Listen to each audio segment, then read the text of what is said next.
5টা ব্যাঙ গভীর জঙ্গলে ঘুরে বেড়াচ্ছিল তাদের খাবারের সন্ধানে। 5 জনে মিলে একসাথে হয়ে খাবার খুঁজছিল। হঠাৎ তাদের সামনে একটা বড় গর্ত পড়ে, আর সেই গর্তের ভিতরে বুঝতে না পেরে 3টে ব্যাঙ পড়ে যায়। গর্তের ভিতরে পড়ে তারা তো খুব চেঁচামেচি শুরু করতে লাগলো, কেননা এত বড় গর্তে পড়ে গেছে। তারা তখন খুব লাফাতে লাগলো উপরে ওঠার জন্য। অনেকক্ষণ চেষ্টা করার পরেও তারা কিছুতেই উপরে উঠতে পারছিল না। উপরে থাকা 2টো ব্যাঙ তখন তাদের উদ্দেশ্যে বলল, দেখ, তোরা যতই লাফালাফি করিস, এত বড় গর্ত থেকে ওঠা তোদের কিছুতেই সম্ভব না। এই কথা শুনে একটা ব্যাঙ নিরাশ হয়ে পড়ে। সেভাবে এত বড় গর্ত, ওরা তো সত্যি কথাই বলেছে, যতই লাফাই না কেন তো উঠতে পারবো না। সে তখন নিরাশ হয়ে এক পাশে বসে পড়ে।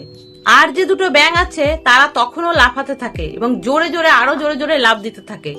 সেই বসে থাকা ব্যাঙটা তখন তাদের উদ্দেশ্যে বলে, দেখ, তোরা কি লাফাচ্ছিস, এত বড় গর্ত, এর থেকে কি করে উঠবি? এ কখনোই সম্ভব না। আয় এখানে বস, একটু বিশ্রাম নে।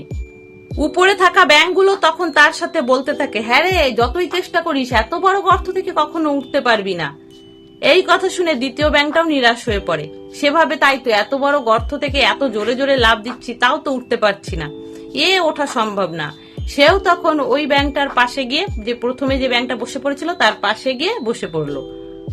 তৃতীয় ব্যাঙটা কিন্তু লাফাতেই থাকে, সে কিছুতেই হাল ছাড়ে না, বরং আগের থেকে আরো জোরে জোরে লাফাতে থাকে। তখন সব ব্যাঙগুলো মিলেই তাকে বলতে থাকে, তুই যতই লাফাস না কেন, উপরে তুই উঠতে পারবি না, এত বড় গর্ত কি করে উঠবি? নিচের 2টো ব্যাঙ বসে থাকা তারা বলে যে, আয় আয় আমাদের সাথে বসে পড়, অত লাফালাফির দরকার নেই, এখান থেকে কিছুতেই তুই উঠতে পারবি না। কিন্তু সেই ব্যাঙটা কিছুতেই থামে না, সে কারোর কথাই শোনে না, সে লাফাতেই থাকে। আর লাফাতে লাফাতে এক সময় সে উপরে পৌঁছে যায় এবং সেই গর্ত থেকে মুক্তি পায়। সব ব্যাঙ তো তখন অবাক হয়ে গেল যে ও ঠিক লাফ দিয়ে দিয়ে উপরে উঠেই গেল, কি করে এত লাফ দিল আর কি করে উঠলো, আমরা তো বসে পড়লাম। আসলে ওই ব্যাঙটা ছিল কালা, সে কানেই শোনে না, তাই ওর বন্ধুরা যতই মানা করুক আর যাই করুক, ও কিন্তু ওর চেষ্টা ছাড়েনি, আর তাই সে গর্তের থেকে মুক্তি পেল। আজ যদি ও কানে শুনতো আর ওর বন্ধুদের কথা শুনতে পেত, তাহলে হয়তো ও নিজের প্রতি সেই বিশ্বাসটা হারিয়ে ফেলতো। ও ভাবতো হয়তো আমার দ্বারাও হবে না এত বড় গর্ত থেকে বাইরে বেরোনোর। ও কিন্তু ওই 2টো ব্যাঙের মতন বসে পড়তো। এই গল্পের থেকে আমরা এই শিক্ষাই পাই যে আমরা কোনো ভালো কাজ করতে গেলে অনেক মানুষে অনেক কথাই বলে, কিন্তু সেগুলোকে সম্পূর্ণ না শুনে নিজের লক্ষ্য স্থির রাখা।